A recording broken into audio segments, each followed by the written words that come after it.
Electrochemistry is the study of generation of electricity from the energy released during spontaneous chemical reactions, and the use of electrical energy to carry out chemical reactions that do not proceed spontaneously. The study of electrochemistry helps us in creating new eco-friendly technologies because the reactions carried out electrochemically are energy efficient and less polluting. A large number of metals, such as sodium and magnesium, compounds like sodium hydroxide, gases like chlorine and fluorine, and many other chemical substances are produced by electrochemical methods. Batteries and fuel cells convert chemical energy into electrical energy and are used on a large scale in various instruments and devices. In human beings, the communication between the cells and the transmission of signals through the cells to the brain and vice versa have electrochemical origins. An electrochemical cell is a device that is capable of either producing an electric current due to chemical action or of producing chemical action due to the passage of electricity. There are two basic types of electrochemical cells. They are voltaic or galvanic cells and electrolytic cells. In voltaic cells, the chemical energy of a spontaneous redox reaction is converted into electrical energy. Voltaic cells are also called galvanic cells. The electrical energy produced by such batteries can be put to useful work, powering our cell phones, radios, and other devices. In electrolytic cells, electrical energy is required to carry out a non-spontaneous chemical reaction. When you recharge your cell phone battery, you are actually running an electrolytic cell. We will be focusing on voltaic cells in this module. Before we discuss how voltaic cells work, let's review the basics. Oxidation occurs when one or more electrons are lost. As a result, the oxidation number of a species increases. Shown here is an oxidation half reaction. Silver metal can lose one electron to form a silver ion. Reduction is defined as the gain of electrons. Note that the oxidation number of a species decreases when reduction occurs. For example, when a zinc ion gains 2 electrons, zinc metal is produced. We talk about half reactions because they only describe half of what is happening. If one species loses electrons, then another species must gain electrons. Oxidation cannot occur without reduction, and reduction cannot occur without oxidation.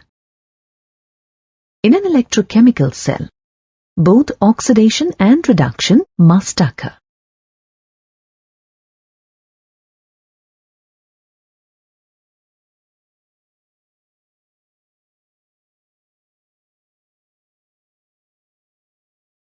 Having trouble remembering the definitions for oxidation and reduction?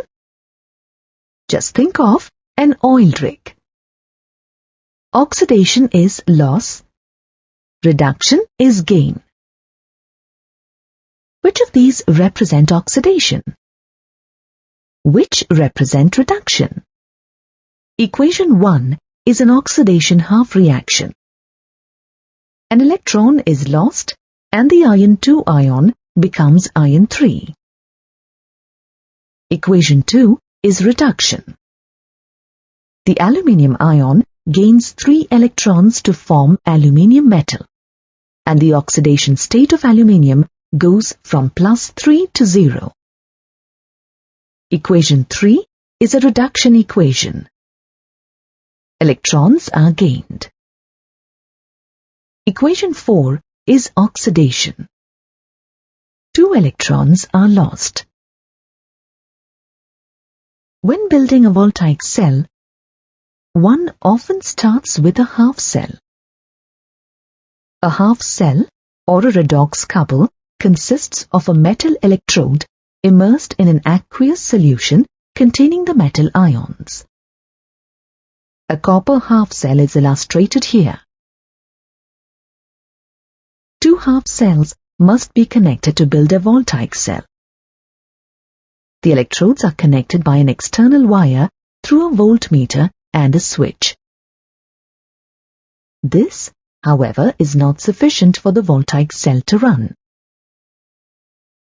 A salt bridge connects the solutions.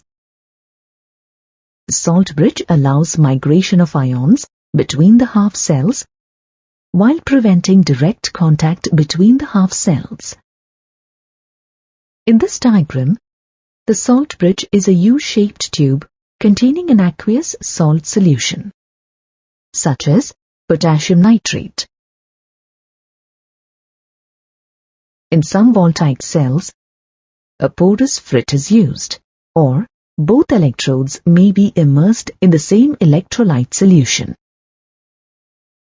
When the switch is closed, the circuit is complete, and electrons move through the external wire.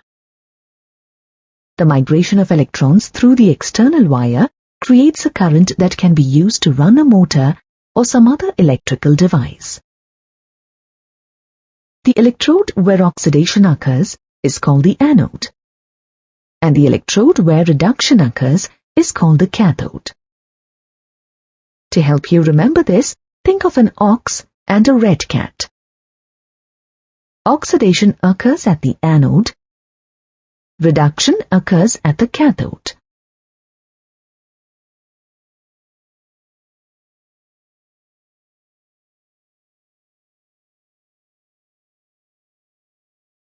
Let's consider what is happening at the electrode-electrolyte interface. Metal ions from the solution have a tendency to deposit on the electrode, trying to leave the electrode positively charged. Simultaneously, metal atoms from the electrode have a tendency to go into the solution as cations, leaving the electrode negatively charged. These two processes are competing. Depending on which process has the stronger tendency, a charge separation results.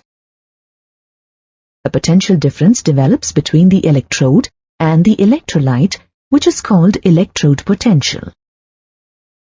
When the concentrations of all the species involved in a half cell is unity, the electrode potential is known as standard electrode potential. As per IUPAC convention, standard reduction potentials are now considered as standard electrode potentials. As mentioned earlier, the anode is the electrode where oxidation occurs. The anode has a negative potential relative to the solution. By convention, the anode is considered the negative electrode in a voltaic cell. The cathode is the electrode where reduction occurs. The cathode has a positive potential relative to the solution. By convention, the cathode is considered the positive electrode in a voltaic cell.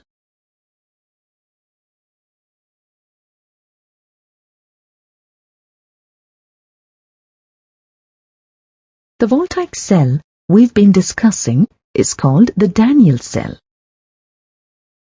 The net ionic equation for the Daniell cell is given here. Zinc metal reacts with copper-2 ions to form zinc ions and copper metal. Since oxidation is a loss of electrons, the oxidation half reaction has zinc metal losing 2 electrons to form zinc ions. Reduction is a gain of electrons.